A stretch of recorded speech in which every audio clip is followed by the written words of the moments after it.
জুলাই অভ্যুত্থানের বেওয়ারিশ শহীদদের পরিচয় শনাক্তে এক বছরেও কোনো উদ্যোগ নেওয়া হয়নি। এমনকি কবর সংরক্ষণের পদক্ষেপও দেখা যায়নি বলে অভিযোগ বৈষম্য বিরোধী ছাত্র আন্দোলনের নেতাদের। শহীদদের কবর জিয়ারতের পরে কথা বলেন তারা। এ সময় ময়নাতদন্ত ও ডিএনএ পরীক্ষা করে বেওয়ারিশ শহীদদের মরদেহ স্বজনদের হস্তান্তরের দাবি জানান তারা। ২৪ জুলাইয়ে গণ আন্দোলন দমাতে ছাত্র জনতার উপর গুলি চালায় আইনশৃঙ্খলা বাহিনী। এতে শহীদ হন হাজারো মানুষ। হত্যার তথ্য চাপা দিতে স্বৈরাচারী শেখ হাসিনার সরকারের নির্দেশে দেওয়া হয় গণকবর। জুলাই গণ অভ্যুত্থানের শহীদদের কবর জিয়ারতে শুক্রবার সকালে রাজধানীর রায়ের বাজারে বুদ্ধিজীবী কবরস্থানে যান বৈষম্য বিরোধী ছাত্র আন্দোলনের নেতাকর্মীরা। এ সময় সংগঠনটির সভাপতি বলেন, ৭১-এ পাকিস্তানি বাহিনী যেভাবে গণকবর দিয়েছিল, স্বৈরাচারী হাসিনাও ২৪ জুলাইয়ে তা করেছে।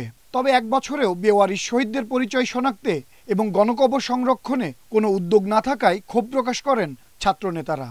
এক বছর হয়ে গিয়েছে, এখানের ভিতরে আমরা কোনো প্রকার দেখতেছি না যে কবরগুলো সংরক্ষণের জন্য কোনো প্রকার পদক্ষেপ। অন্যান্য জায়গায় দেখা গিয়েছে কবরগুলোকে ব্যারিকেড করা হয়েছে, নাম ফলক দেওয়া হয়েছে, এখানে সেই ধরনের কোনো কিছু দেখতে পাচ্ছি না আমরা। এই জিনিসটা আমাদের হতাশ করেছে। আগামী কয়েকদিনে সারা দেশের শহীদদের কবর জিয়ারত ও আহতদের খোঁজ খবর নেয়ার কর্মসূচি জানান সংগঠনের সাধারণ সম্পাদক। এখান থেকে লাশগুলো উত্তোলন করে এগুলোর ময়নাতদন্ত করে ডিএনএ ম্যাচ করে তাদের স্বজনদের কাছে ফিরিয়ে দেওয়ার কোনো দৃশ্যমান পদক্ষেপ এখন পর্যন্ত হয় নাই।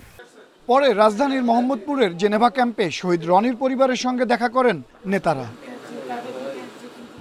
এ সময় রনির মা ও বোন 19 জুলাইয়ের সেই বিভীষিকাময় দিনের কথা তুলে ধরেন।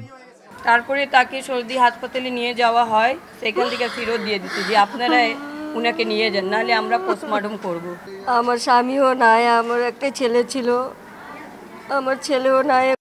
তারা বলছেন, দেশের স্বার্থে রনি জীবন উৎসর্গ করলেও এখনো জুলাই যোদ্ধার সরকারি তালিকায় তার স্বীকৃতি মেলেনি। আনোয়ার সাদাত নূর, ইন্ডিপেন্ডেন্ট নিউজ, ঢাকা।